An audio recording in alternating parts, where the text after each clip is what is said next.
Welcome all, Papa G here.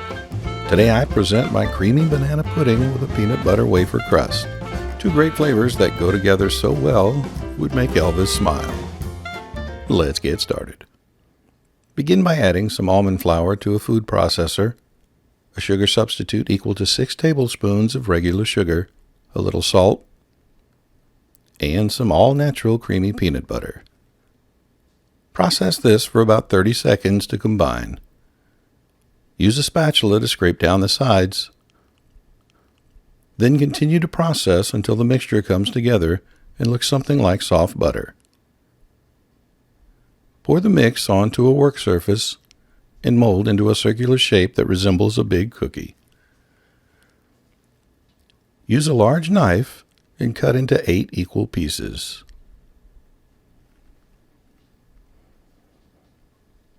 Place 8 8-ounce ramekins on a baking sheet. Take each wafer section and flatten.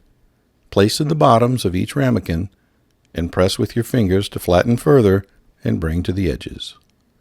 This mixture will have enough oil from the peanut butter so there'll be no need to grease the ramekins. Place in the middle of a preheated 350-degree oven for about 12 minutes. Remove and let cool. Add 1 can of unsweetened coconut milk to a sauce pot, some heavy cream, a sugar substitute equal to 1 cup of regular sugar,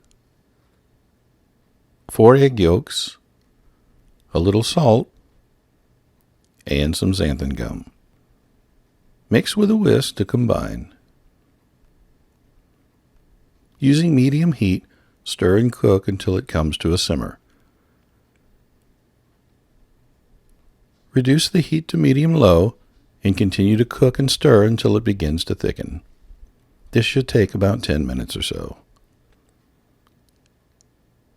Now turn off the heat and let cool just a bit. Add some banana extract and continue to stir to combine. Pour the pudding mix over the top of each peanut butter wafer. Place a piece of plastic wrap over the top of each, being sure it makes contact with the surface of the pudding. This will help prevent the infamous pudding skin from forming and keep our end product nice and creamy. Place the pudding in the refrigerator for at least 6 hours to overnight to set. When it's ready, remove the plastic wrap. Add some sugar-free whipped topping and enjoy. There you have it, folks, my creamy banana pudding with a peanut butter wafer crust. Two great flavors brought together in one low-carb dessert. I hope you enjoyed this video. If you did, please like and consider subscribing. Thanks for watching, and I'll see you next time.